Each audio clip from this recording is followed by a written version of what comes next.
Jæja, góðan daginn. Verið velkomin á þessa afkomukynningu hér í Sjóvá fyrir 3. ársfjórðung ársins 2025. Að vanda verðum við 3 sem að förum yfir svona helstu niðurstöðu fyrir uppgjörið, þar sem enginn það bæði fyrir þá þennan fjórðung og svo líka fyrir þá 9 mánuði ársins. Þar sé að við förum yfir þetta, ég byrja svona á þessu helstu punktum Sigríður var að fyrir svona fjárhagspartinn í þessu og Páls yfir fjárfestingarnar. Ég dreif þetta eitthvað saman í lokin og svo munum við mjög gjarnan að vilja fá einhverjar fyrirspurnir ef fólk í stuði fyrir það. Nú, ef við förum þá bara aðeins í afkomuna og þá fyrir 3. fjórðung og þá erum við afar ánægð með þessa niðurstöðu sem að birtast, þar sem við erum að hagnað eftir skatt upp á rúmlega 1100 milljónir króna.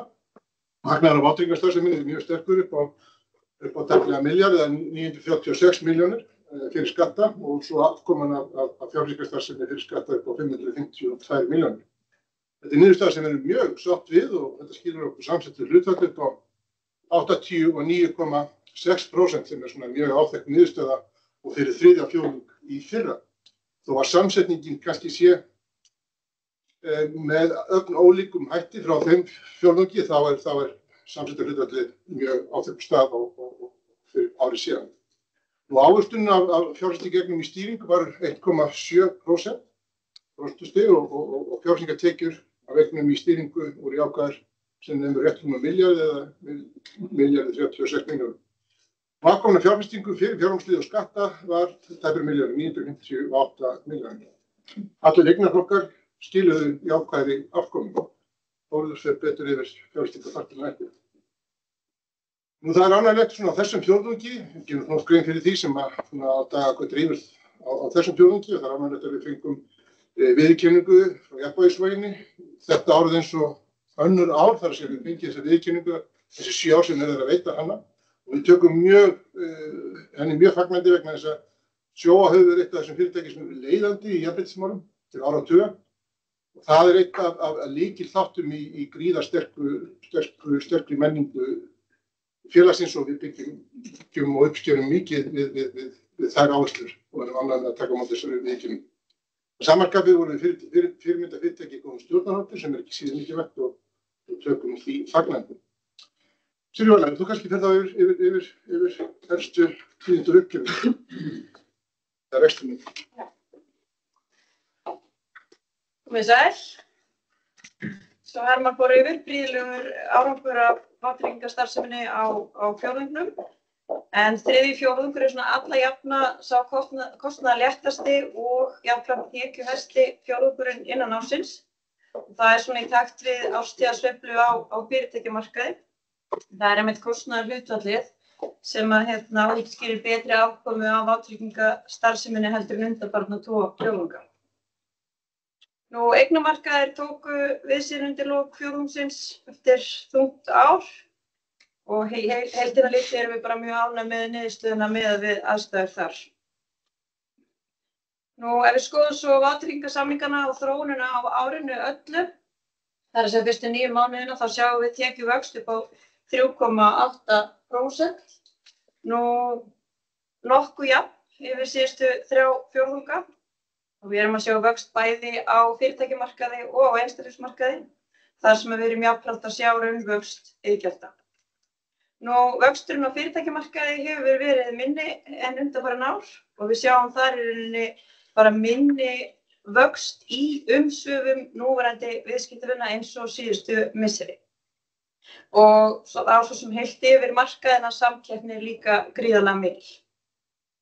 Nú, kostnaður af vátrygginga og endurtryggingasamningum er að draga saman og munar þar þróun í tjóna á endurtryggingakostnaði. En ekkert stórt tjón hefur orðið á fyrstu 9 mánuðum ársins, samanborið við 5 á sama tíma í fyrra. Fyrir utan það er tjónaþróunin nokkuð hagfellt og kostnaður að þróast í nokkurn veginn sama takt við okkar tekjur. Þetta skilir sér þá í umtalsverðri lækkun á samsettu hlutfalli eða úr 96,1% á sama tíma í fyrra og 90,6% fyrir fyrstu 9 mánuði þessa árs. Nú ef við skoðum aðeins fjórðunginn, þá eins og ég segi, tekjuvöxturinn hefur bara verið nokkuð jafn yfir allt árið. Vöxtur á fyrirtækja og einstaklingsmarkaði á þessum fjórðungi líkt á öllum hinum tveimur á þessu ári. Tjónakostnaður eykst 1,6%. Ekkert stórt tjón féll til á fjórðungnum. Það var svo sem ekki heldur í fyrra, en við vorum hins vegar að sjá áhrif af stóru tjónunum sem féllu til á fyrstu 2 ársfjórðungum í fyrra. Við vorum að sjá áhrifin af þeim líka inn á 3. fjórðunginn. Við sjáum hins vegar líka að það aðeins miklu matþróun tjóna eldri ára á þessu ári. Þetta skilar þá lægri tjónakostnaði fyrir tímabilið í ár. Nú Hermann nefndi aðeins svona ólíka afkomu innan vátryggingagreina, en við erum að sjá mjög jákvæða þróun í eignatryggingunum á sama tíma og ökutækjatryggingarnar okkar hafa verið að gefa þess eftir í afkomu. Og þetta þróun sem við fylgjumst vel með, en það ekkert óeðlilegt að sjá sveiflur innan stakra fjórðunga. Það meira svona langtíma trend sem við horfum á þar. Nú, eignamarkaður eins og hefur farið þessi við tóku aðeins við sér og við sjáum jákvæða afkomu af fjárfestingarstarfseminni og heildarniðurstaða hagnaður upp á 1145 milljónir og lækkun á milli ára einskorðast við fjárfestingarstarfseminni. Nú við skoðum þá 9 mánuðina og þar í rauninni sjáum við bara stórtjón á þróunina sem að útskýrir stórbætta afkomu í vátryggingarstarfseminni á milli ára. En í fyrra vigtuðu stórtjón 5% í samsettu hlutfalli. Eins og að 3. fjórðunginn var að sjá svolítið breytingu í afkomu innan vátryggingagreinanna og það eitthvað sem við þurfum að skoða svona yfir lengri tímabil. Rekstrarkostnaður á vátryggingarstarfseminni aukast 4,6%, aðeins meira en tekjurnar og kostnaðarhlutfallið því að hækka 0,1% stig.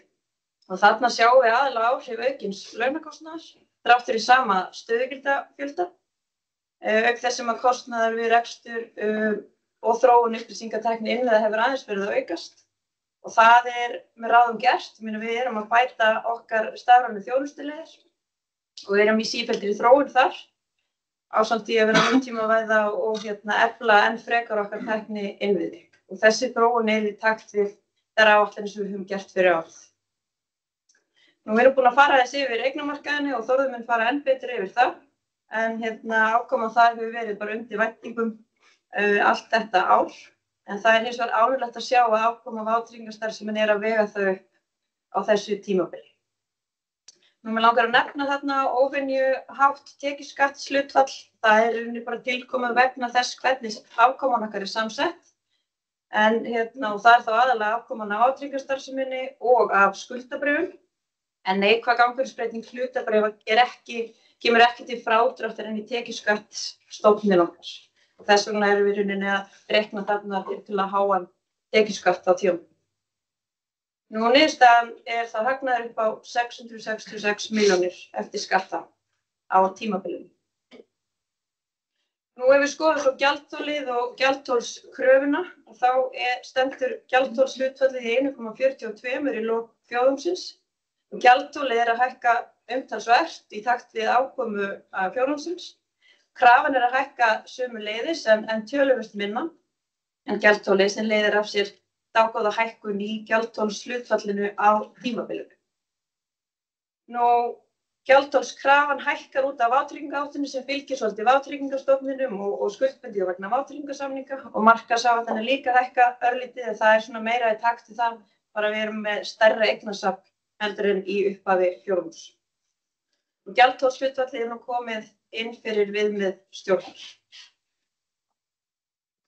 Og efnahagsreikningurinn, hann í rauninni bara þróast með mjög hefðbundnum hætti á milli fjórðunga og það sem af ári, hver sem fyrr afar sterkur. Þórður.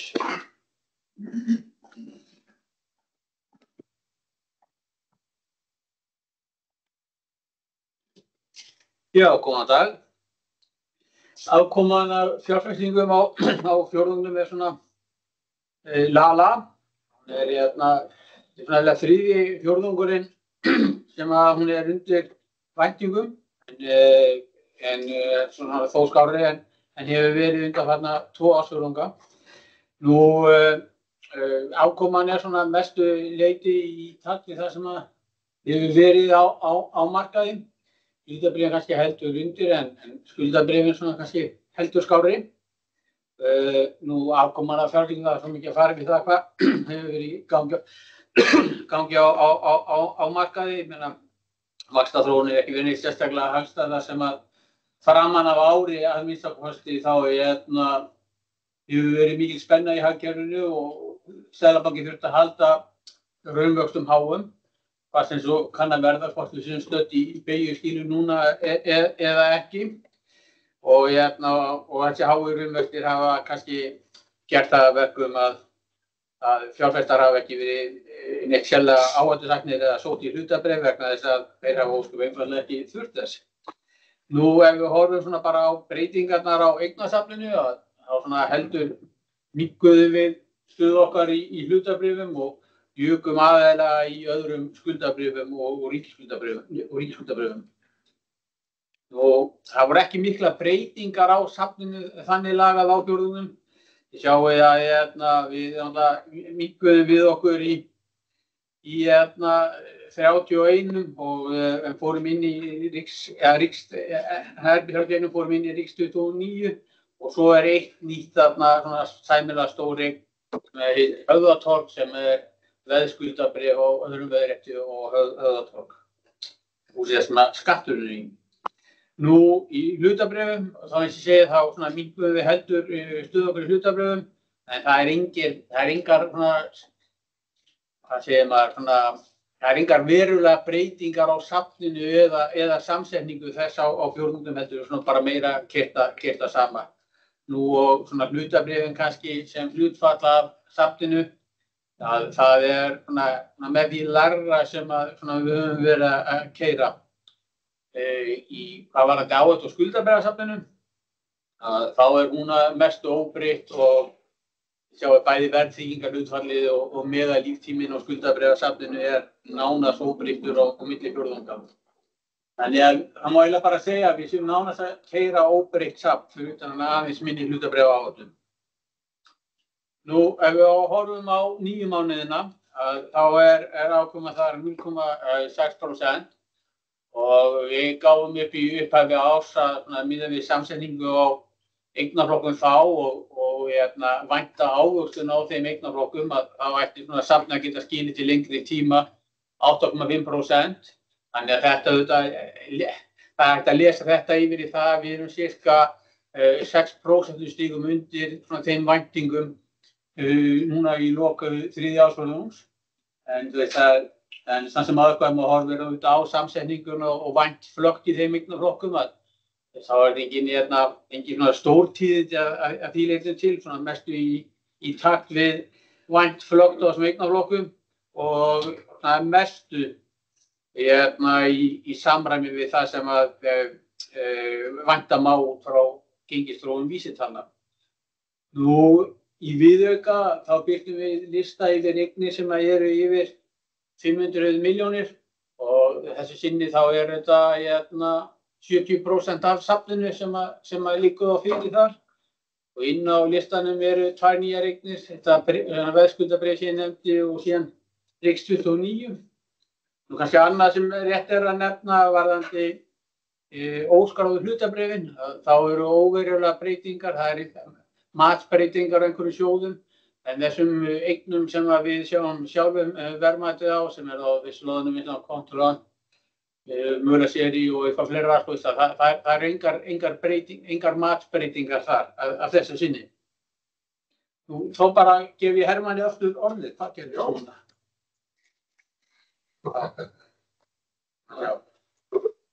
Já.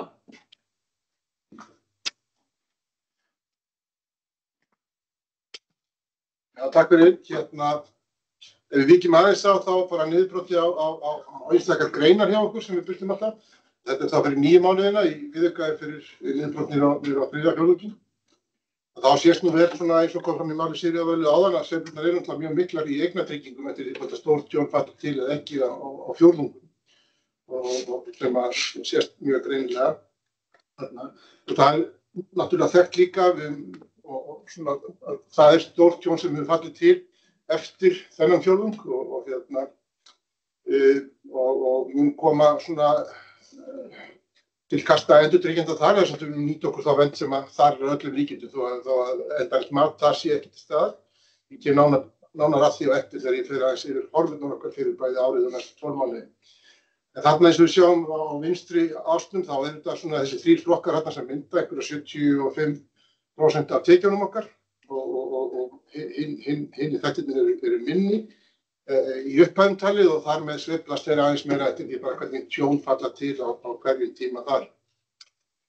Það ekkert launungamál þarna eins og við höfum oft talað áður að afkoman á ökutækjum barátta og þar náttúrulega verðnæmnin hvað mest, getur við sagt, það samkeppnin hvað mest og þarna erum við með augun á boltanum, við erum ekki í neinni bublu þarna tekist á markaði og það svo sem gott að það sé virk samkeppni sem hún heldur betur og hún speglast kannski best þarna í ökutækjum.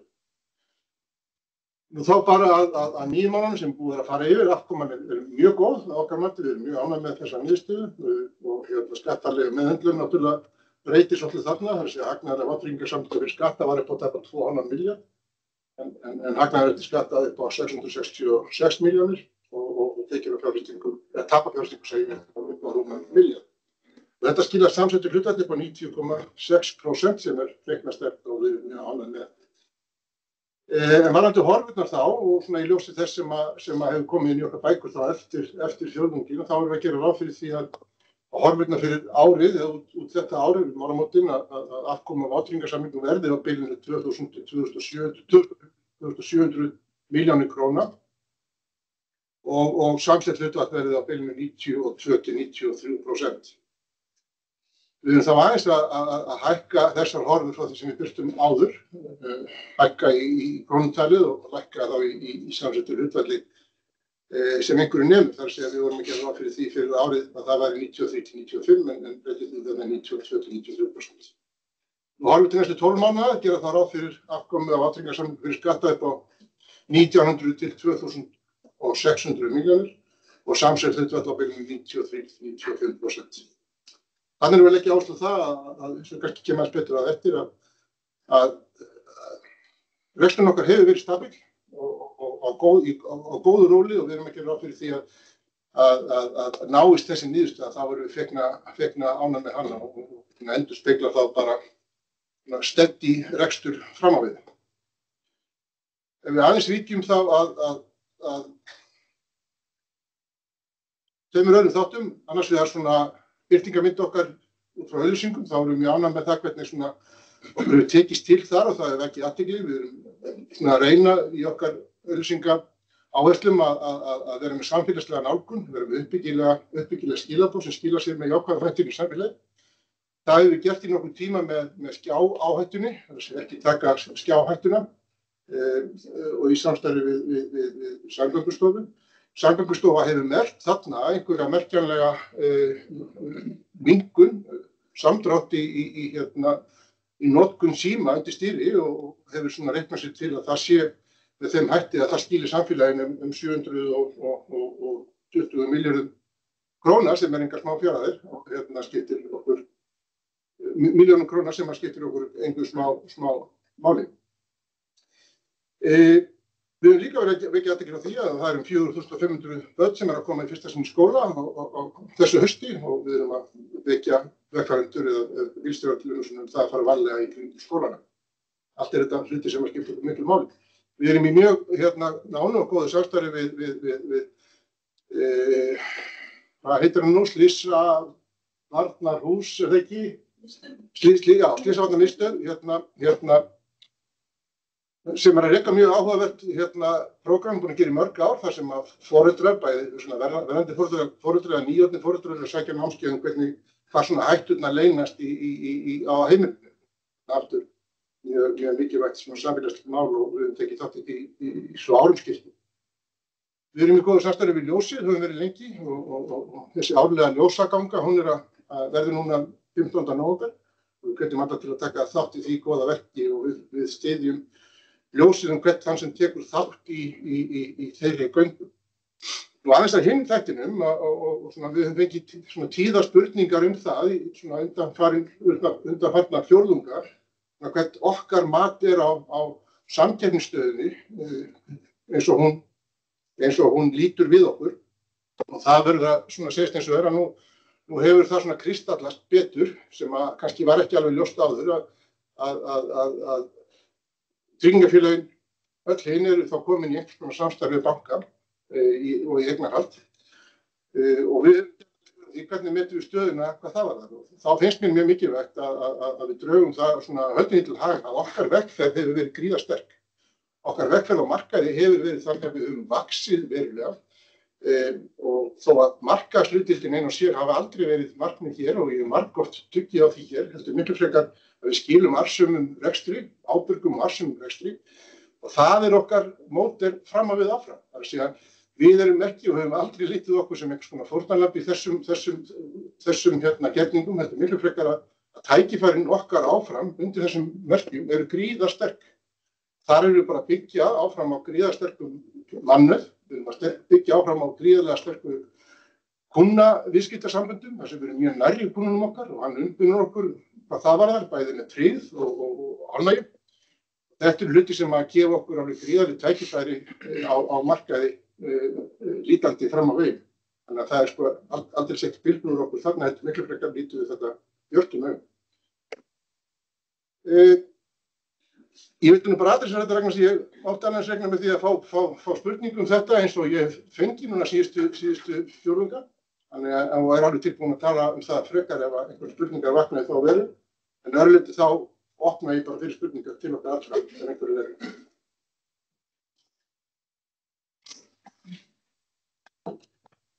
Jósveig? Ég veit, þú varst aðeins að koma inn á þetta með bankana og samtíðina. Langar samt aðeins að aðeins að heyri ykkur með sko, þú veist, hvernig samtalið við kúnnana, þú veist, einstaklinga og fyrirtæki.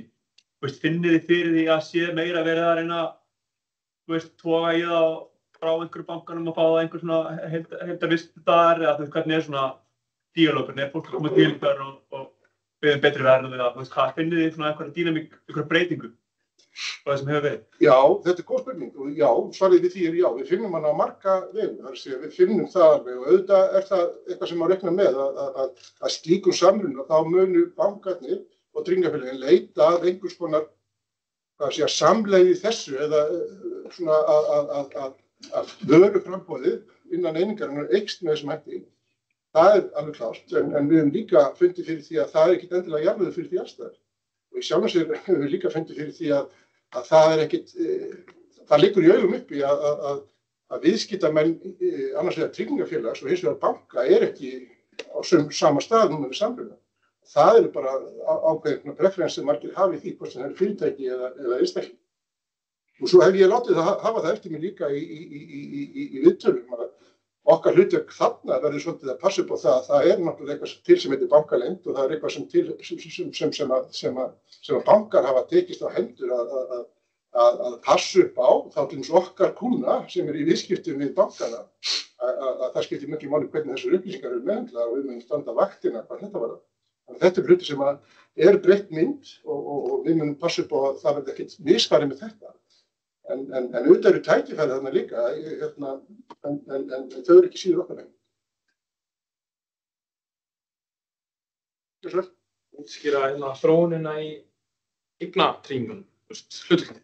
Hvað veldur svona rosalega miklu sveiflum? Bara svona Já, þróunin í svona mikla sveiflur innan fjórðunga eru aðalega þessi stórtjón. Það er að segja stærri tjónin okkar eru þessi brunatjón. Og þegar þú svona lítur til lengri tíma þá stabilitetið til stað þarna, en þegar þessi stóri tjón verða, þá sést það augljóslega í afkominu eignatryggingum og öfugt. Það er að segja eins og í þessum fjórðungi þar sem ekki var neitt stórt brunatjón eða stórt eignatjón, þá afkoman þeim mun betri þar en það jafnast út yfir lengri tíma.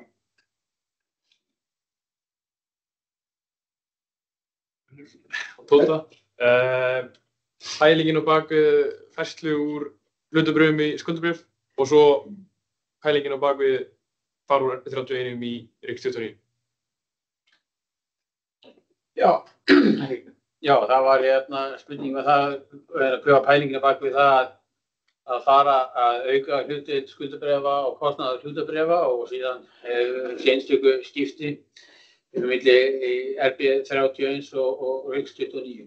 Ég myndi bara fyrst að segja varðandi þessi 2 bréf og þó að það svona kannski nettist út þarna á blaði að þá ekki hægt að horfa á sem einhver börunarviðskipti eða eitthvað hlutfallslegt verðgildi þessara bréfa heldur þetta bara frekar spurningu það hvernig við stýrum annars vegar verðtryggingajöfnuð og hins vegar meðallíftímasafninu og bara skuldabréfasafninu í heild.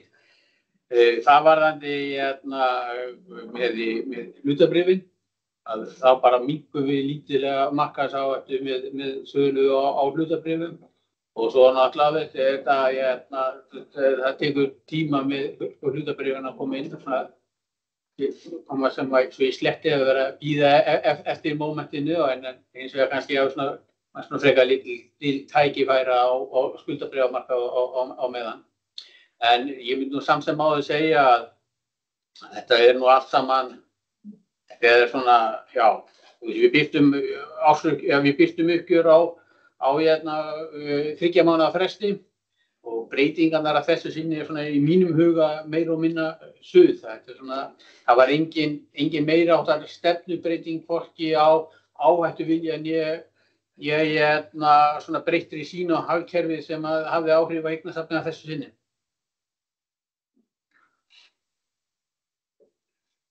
Einhverjar spurningar sem koma á netinu? Nei? Fleiri spurningar? Ef ekki þá erum við hérna yfir kaffibollanum, þannig að það er velkomin þá sem hér eru að taka spjallið. Í sögðu þá þakka ég kærlega fyrir komuna og slítum til.